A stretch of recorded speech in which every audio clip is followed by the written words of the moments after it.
श्रोताओं नमस्कार। आज हमारे साथ स्टूडियोज में हैं डॉक्टर तृप्ति दीक्षित, जो कि गवर्नमेंट पीजी कॉलेज कोटद्वार में मैथ्स की असिस्टेंट प्रोफेसर के रूप में कार्यरत हैं और आज इनसे बातचीत का विषय रहेगा मैथ्स और करियर। मैडम, सबसे पहले आपका कार्यक्रम में बहुत बहुत स्वागत है। 22 दिसंबर को रामानुजन जयंती आ रही है। सबसे पहले हम आपसे ये जानना चाहेंगे कि गणित के क्षेत्र में रामानुजन का क्या योगदान है और वो कितना बड़ा है। बहुत ही अच्छा प्रसंग लिया आपने। रामानुजन जी एक चमकीला सितारा है गणित का। रामानुजन भारतीय गणितज्ञ के रूप में एक महत्वपूर्ण स्थान पर आज भी चमक रहा है वो सितारा, जिनका योगदान विशेष रूप से संख्या सिद्धांत पर, नंबर थ्योरी के क्षेत्र में आपका विशेष योगदान रहा। या उन्हें हम ये भी कह सकते हैं कि रामानुजन जी संख्याओं के जादूगर थे। वो संख्याओं से खेलते थे, संख्याओं को एंजॉय करते थे। अल्पायु में ही खैर उनका देहावसान हो गया, लेकिन मात्र 33 वर्ष की अवस्था में ही लगभग 3884 प्रमेयों का उनका योगदान रहा। जो प्रमेय हैं वो इतनी कम अवस्था में उन्होंने इतना बड़ा कार्य किया, शायद अकल्पनीय ही है आज भी। विदेशों में जब उन्होंने अपना शोध कार्य करने के लिए पहुंचे तो विदेशी भी आश्चर्यचकित थे कि ये जादूगर है या कोई मानव ही है। तो वास्तव में रामानुजन के बारे में बहुत थोड़े में बताना जरा कठिन है, लेकिन हाँ, उस तमिलनाडु के इरोड नामक ज़मीन पर जहाँ वो उनका जन्म हुआ है, आज भी वो धरा बड़ी महान और बड़ी अतुल्य रही है। इसमें रामानुजन जी का बहुत बहुत योगदान है। न सिर्फ गणितज्ञों के लिए बल्कि पूरे देश के लिए आज भी एक महान उपलब्धि के रूप में रामानुजन को याद किया जाता है। अब चूंकि बातचीत का विषय मैथ्स और करियर है, बहुत सारे बच्चे ऐसे हैं, अगर मैथ्स के लिहाज से देखा जाए तो करियर शुरू होने से पहले ही उनका ख़त्म हो जाता है, क्योंकि गणित जो विषय है उसे बहुतायत लोगों में एक डर के रूप में देखा जाता है बचपन से ही। जी। इसका कारण क्या है? और अगर हम संक्षिप्त में जानना चाहें, क्योंकि आप गणित के क्षेत्र से बहुत लंबे समय से जुड़ी हुई हैं, तो इसका एक निवारण क्या हो सकता है? सबसे पहले मैं कहना चाहूँगी कि गणित विषय को लेकर एक जो डर है बच्चों के दिमाग में, वो बचपन से कहीं ना कहीं कहते माइंड सेट करने जैसी स्थिति आ रही है। उसके प्रति एक वो बना दिया गया, गणित एक डरावना विषय है, जबकि वास्तव में ऐसा नहीं है। क्योंकि गणित हमेशा एक एक्यूरेसी पे जाके परिणाम देता है, और जब वो परिणाम प्राप्त होता है किसी भी तरीके से, जिसको गणितीय भाषा में कहेंगे गणितीय की सूत्रों के माध्यम से, जब हम परिणाम पर पहुंचते हैं तो एक एंजॉय की स्थिति आती है कि मैंने उस परिणाम को पाया। व्यवहारिक जीवन में भी बिना गणित के तार्किकता भी विकसित नहीं हो। तार्किकता का होना बहुत जरूरी है इन बिहेव। तो मैथमेटिक्स को हमेशा जब भी पढ़ा जाए तो बिहेव में ला करके पढ़ा जाए, उससे डरा नहीं जाए। और जब हम धीरे धीरे अपने परिणाम को पाने लगते हैं तो एक आनंद की स्थिति बनती है और उसमें एक खेल जैसी अनुभूति होती है। अगर हम अप्रोच की बात करें, वो या तो गलत हो जाता है, जैसे बचपन से ही पहाड़ों का रटना, जो कि अगर याद ना हो पाए तो बच्चों में एक डर फैल जाता है। बचपन में एक डर जो है वो क्या है कि गणित को रटने की प्रक्रिया, जबकि गणित रटने का विषय नहीं होता है, ये सच है। गणित में रटने की जरूरत ही नहीं पड़ती। उसके पीछे यदि हम जो भी चीज समझते हैं वो तर्क के साथ समझें। तो अब बात करें स्नातक स्तर पर गणित विषय लेने की। आजकल जब से इंजीनियरिंग का एक चलन हुआ था, तब से बच्चों के मन में हीन भावना बैठ गई है। अगर हम सादे रूप से फिजिक्स, मैथ्स और केमिस्ट्री लेकर के पढ़ेंगे तो करियर का जो स्कोप है वो कम हो जाता है। क्या ये भ्रांति है या इसमें कोई सच्चाई है? और करियर में जो जो संभावनाएं हैं उनको भी उजागर। गणित शायद है कि मैंने पहले ही कह दिया है, गणित सारे विषयों का आधार है, और खासकर इंजीनियरिंग गणित के बाद स्थान लेती। मैं कहना चाहूंगी, थोड़ा सा मैं लौटना चाहूंगी कि हमारा भारत गणित के क्षेत्र में सदैव अग्रणी रहा। अभी फिलहाल कल रामानुजन जयंती भी है। रामानुजन जी भारतीय के रूप में पहचाने गए, उससे पहले आर्यभट्ट। उनका योगदान भारत की धरती में, या ये कहें कि गणित के क्षेत्र में भारत ने ही दुनिया को सिखाया है। तो निश्चित तौर पे इंजीनियरिंग जैसा सब्जेक्ट बाद में आया, गणित पहले से था।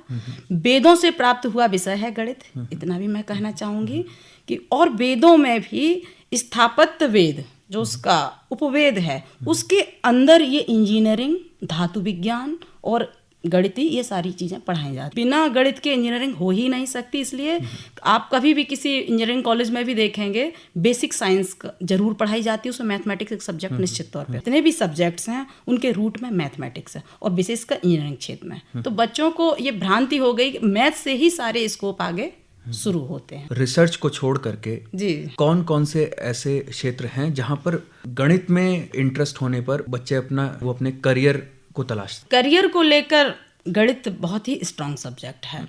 उसका मैं आपको बताऊं, सबसे पहले बच्चे इंटर के बाद बीटेक की ओर जाते हैं। तो बीटेक में भी मैंने कहा ना कि मैथमेटिक्स एक सब्जेक्ट के रूप में उन सब की बेस में रहता है। पहली चीज़ गणित की यहाँ ज़रूरत। दूसरा, कैरियर को लेकर जब हम आगे बढ़े तो यदि हम सिंपल ग्रेजुएट मैथमेटिक्स में होंगे तो हमारे लिए सबसे पहले ऑप्शन खुलता है कि जो स्टैटिस्टिकल पार्ट है मैथमेटिक्स का, उसका एक स्पेशल फील्ड है। मैथमेटिक्स में भी फील्ड आते हैं, जैसे pure mathematics, applied mathematics, statistical mathematics. तो स्टैटिस्टिकल मैथमेटिक्स ब्रांच यदि आपने ली है तो निश्चित तौर पे आपको इंडियन स्टैटिस्टिकल सर्विस के लिए बहुत अच्छा। बाकी इकोनॉमिक्स सब्जेक्ट है, उसके भी रूट में मैथमेटिक्स ही है। तो जहाँ पर मैथमेटिशियन की ज़रूरत एज ए इकोनॉमिस्ट भी पड़ती है, इकोनॉमिस्ट के रूप में भी मैथमेटिशियन ही आगे बढ़ते हैं। और बैंकिंग के क्षेत्र, बैंकिंग के फील्ड में रीजनिंग और एरिथमेटिक का बहुत, और बच्चे बचपन से एरिथमेटिक के नाम से ही डरने लगते हैं। तो एरिथमेटिक स्ट्रांग यदि है तो वो बैंकिंग के क्षेत्र में भी जा सकता है, क्योंकि बैंकिंग में एरिथमेटिक के पार्ट ही आते हैं। जो नए उभरते हुए विषय हैं जिनका आधार मैथमेटिक्स ही रहा है, और लोगों के मन में उन विषयों को लेकर के भ्रांतियां, जैसे कंप्यूटर साइंस की बात कही जाए, बिल्कुल, जिसके नाम में ही कंप्यूटेशन है, तो लोगों के मन में भ्रांति रहती है कि कंप्यूटर साइंस पढ़ के कंप्यूटर बनाना। तो हमारे श्रोताओं को थोड़ा उनको जानकारी दीजिए कि कंप्यूटर साइंस क्या मैथ्स ही इसके पीछे का आधार है? बिल्कुल बिल्कुल, आपने सही कहा है कि मैथ्स ही इसका आधार है, क्योंकि आफ्टर ग्रेजुएशन मैथमेटिक्स से यदि आप ग्रेजुएट हैं तो उसके बाद एमसीए आप कर सकते, जो मास्टर ऑफ कंप्यूटर एप्लीकेशन होते हैं।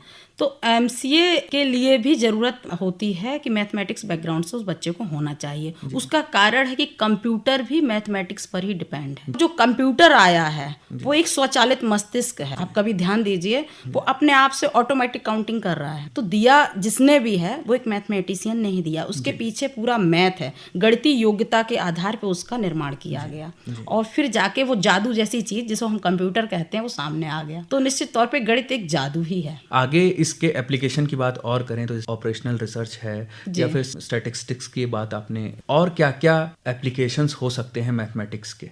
बिल्कुल, ऑपरेशन रिसर्च आपने बहुत अच्छा वर्ड कहा। Operation research in behaviour mathematics है जी। हम जितने भी बाहर इंजीनियरिंग के कार्य कर रहे हैं, तो जो भी एक्सपेरिमेंटल वर्क है हमारा, वो ऑपरेशन रिसर्च से संबंधित है। आप इंडस्ट्रियल फील्ड में जब भी देखेंगे तो लीनियर प्रोग्रामिंग प्रॉब्लम हम लोग पढ़ते हैं, आप ग्रेजुएट लेवल पे बच्चों को पढ़ाया जाता है।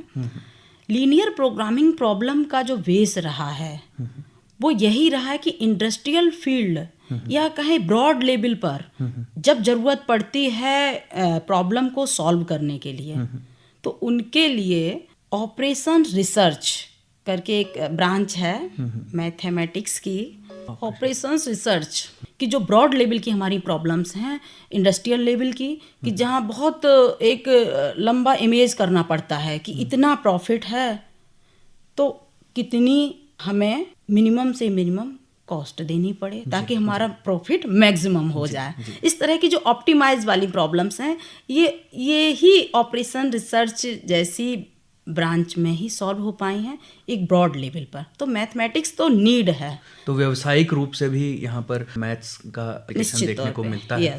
अब बात करते हैं सिविल सेवा परीक्षाओं की। 2017 की परीक्षा में ऑप्शनल विषय में अगर मैथमेटिक्स की बात की जाए तो इतिहास में सबसे ज़्यादा नंबरों की बात की जाए तो शायद मैथमेटिक्स का नाम अब आएगा। 450 से ऊपर नंबर मैथमेटिक्स में मिले हैं। तो अगर हम सिविल सेवा को करियर बनाना चाहते हैं, कई बच्चे ऐसे होते हैं जो मैथमेटिक्स में इंटरेस्ट तो रखते हैं लेकिन भ्रांति के कारण कि मैथमेटिक्स का पेपर बड़ा टफ है, इस वजह से मैथमेटिक्स में इंटरेस्ट होते हुए भी मैथमेटिक्स विषय को नहीं लेते हैं। आप इस बारे में क्या कहना चाहिए? कॉम्पिटिटिव एग्जाम होते हैं में मैथमेटिक्स का जो मेन पार्ट है वो आता है आपका अलजेब्रा, ज्योमेट्री, कैलकुलस। बच्चों को जो डर बैठ जाता है वो खासकर एलजब्रा के नाम से। जैसे ही एलजब्रा आना शुरू हुआ वहीं वो कहते हैं अरे यहाँ तक तो मैथमेटिक्स ठीक था, एलजब्रा समझ में नहीं आ रहा है। तो मैं यही कहना चाहूँगी कि मैथमेटिक्स एक स्कोरिंग सब्जेक्ट है और लोग अब ले भी रहे हैं, ऐसा नहीं है, वो अब भ्रांति टूट भी रही है, लोग ले रहे हैं, सिविल सर्विसेज के प्रिपरेशन उसी से कर रहे हैं और भी बहुत बढ़िया आपने देखा है परिणाम आया भी है और लोग आगे इसमें आ रहे हैं। धीरे धीरे वो भ्रांति अब खत्म हो रही है।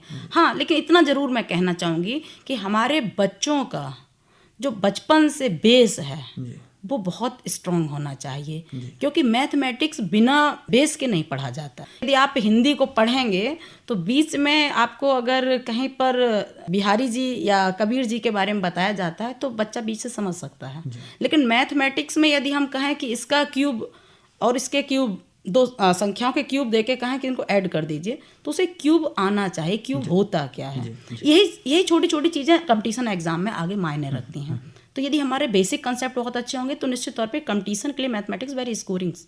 अब जितने भी हमारे युवा श्रोता हमें सुन रहे हैं जो सिविल सर्विसेज के अलावा सभी परीक्षाओं में मैथ्स के क्वेश्चन जरूर आते हैं और कई युवा श्रोता हमारे इसी बात को सुनकर तैयारी छोड़ देते हैं कि मैथ्स इस एग्जाम में पूछा जाए। उन युवा श्रोताओं को आप क्या कहेंगी, कैसे उनका उत्साह बढ़ाया जा सकता है? मैं बच्चों को एक मैसेज देना चाहूंगी। जी जरूर।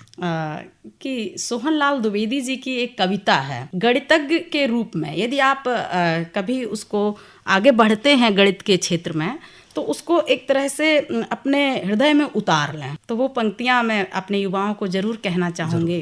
जब नन्ही चींटी दाना लेकर चल दीवारों पर चढ़कर 100 बार फिसलती, मन का विश्वास रगों में साहस देता है, चढ़कर गिरना गिरकर चढ़ना ना खर, आखिर उसकी मेहनत बेकार नहीं होती, कोशिश करने वालों की हार नहीं होती।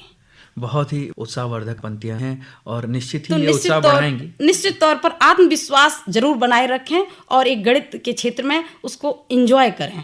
गणित is not a very boring subject, it is very interesting and enjoyful subject. और रामानुजन जी ने इसको एंजॉय किया है, कल उनकी जयंती भी है, तो मैं थोड़ा सा कहना चाहूँगी कि रामानुजन संख्याओं के जादूगर इसीलिए कहलाए कि वो संख्याओं से खेलते थे। मैथमेटिक्स और रोजगार का बहुत ही गहरा नाता, ये बात सभी को पता है। आजकल के समय में बहुत सारे श्रोता हमारे ऐसे हैं जो उम्र के एक पड़ाव पर आ चुके हैं, युवा हो चुके हैं, उन्हें रोजगार भी लेना है और ऐसे में एक झिझक होती है, एक डर रहता है कि अब अगर हम मैथ्स सीखने जाएंगे, हमारा मैथ्स का बैकग्राउंड नहीं है तो लोग क्या कहेंगे। अब छोटी छोटी चीज़ों से शुरुआत कर रहा है। जी समाज के बहुत सारे युवाओं में ये डर बैठ, उनके लिए भी हम चाहेंगे कि आप। हाँ बिल्कुल, आपने ये बहुत अच्छी बात कही कि मैथमेटिक्स का जो फील्ड है वो आफ्टर ग्रेजुएशन तो प्योर मैथमेटिक्स की तरफ जाता है, लेकिन इससे पहले जो रोजगार की ओर जब हम जाते हैं ग्रेजुएट लेवल पे, हमारे जो कंपटीशन एग्जाम होते हैं या आफ्टर 12th SSC एग्जाम वगैरह होते हैं, इनमें गणित का एरिथमेटिक पार्ट ही ज़्यादा आता है।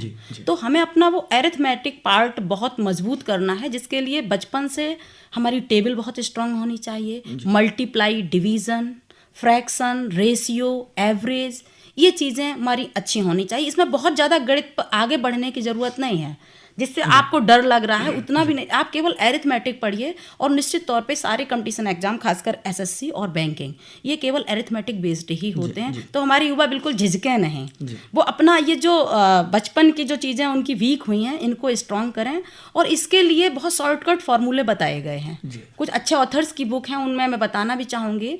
एक टायरा करके बुक आती है, अगर वो आप लें, उसमें बहुत इन सब चीज़ों को समझाकर बहुत छोटे स्टेप्स में समझाया गया है। या कहें वो एक हमारे वैदिक मैथमेटिक्स बेस्ड ट्रिक्स हैं जो अप्लाई की जाती हैं और उससे हमारे कंपटीशन एग्जाम जितने भी हैं निश्चित तौर पे हम उनमें सफल होते हैं, तो डरने की ज़रूरत नहीं। तो डॉक्टर तृप्ति दीक्षित, आप हमारे स्टूडियोज़ में आई और इतने महत्वपूर्ण विषय पे हमें बहुत ही रोचक अंदाज में आपने जानकारी दी, इसके लिए आपका बहुत धन्यवाद।